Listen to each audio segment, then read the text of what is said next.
Last year the league had its hands full with decreased ratings, national anthem protests, domestic violence cases and fears about concussions. The 10% ratings slump seemed to quantify the myriad problems facing the NFL.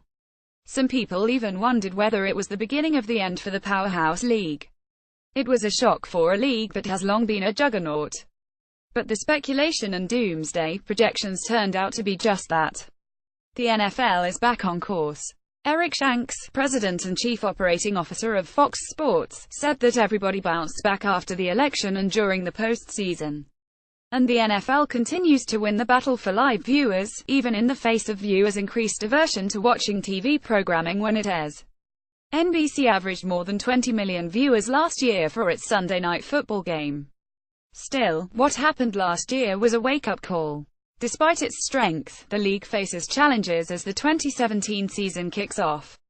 To speed up games and keep viewers engaged, the NFL is considering a play clock after extra points and touchdowns and will limit overtime periods to 10 minutes instead of 15.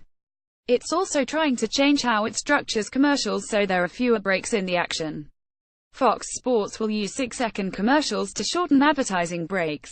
Shanks said the league has also made the early season games more entertaining. They really built a great first-half schedule, he said. To kick off the season, the reigning Super Bowl champion Patriots face the Kansas City Chiefs on Thursday night in a game that pits two powerful offenses against each other. And in the first Sunday Night Football game, the New York Giants take on the Dallas Cowboys, aka America's team, in one of the most riveting division rivalries. 49ers quarterback Colin Kaepernick began taking a knee during the national anthem last year to protest the treatment of black Americans, especially by police. Kaepernick's passive gesture was blamed for the rating decline, but a J.D. Power study of more than 9,200 fans showed that only 3% of viewers who tuned out cited those protests as a reason. Still, it had an impact. It is something they don't find attractive or they don't find compelling in coverage of the football game, CBS Sports chairman Sean McManus said at a media event, citing internal research. But he emphasized that it was not the main reason people stopped watching. Kaepernick remains unsigned, and many think he is being punished for speaking out. Look for this to be an ongoing storyline in 2017. More players are already joining the anthem protests. The NFL's handling of domestic violence also turned away some fans. In 2014, Ray Rice was suspended only 2 games after video showed him dragging his fiancée's body out of an elevator. The backlash led the league to toughen its domestic violence policy. But the NFL is still figuring out how to handle the issue of domestic violence. This season, the league was criticized for taking too long to suspend Cowboys running back Ezekiel Elliott for domestic violence accusations. But others said the punishment was too harsh because he hasn't been charged with a crime. Looming over all this is increased awareness and concern about concussions, which may be the closest thing the NFL has to an existential threat. A recent study published in the Journal of the American Medical Association found chronic traumatic encephalopathy, or CTE, in 99% of deceased NFL players' brains that were donated to scientific research.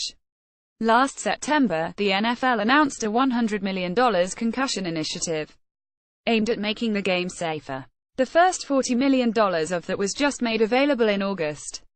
But there's enough concern that parents are keeping their kids out of football. Participation from 2010 to 2012 was down 9.5%, according to a 2013 study by ESPN.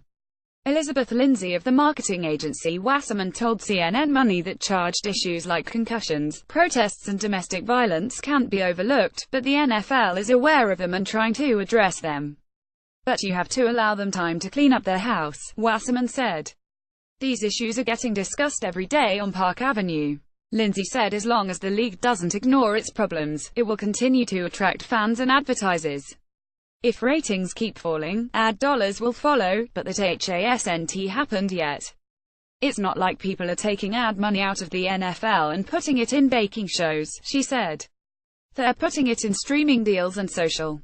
The NFL told CNN Money that it's confident it's still the most valuable property in the sports and entertainment industry.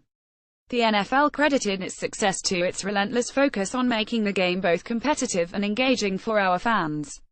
The NFL has embraced social media and forged deals with Twitter and Amazon to stream games. Lindsay said the league's focus on international markets for games this season will be played outside the United States is another sign of its ability to adapt and innovate. If you run any business, you constantly have to keep an eye on who are our fans of tomorrow, how are they consuming, Lindsay said. The NFL is doing that. They're not doomed because they're adapting. They're smart business people. CNN Money New York first published September 7, 2017, 2:46 p.m. ET.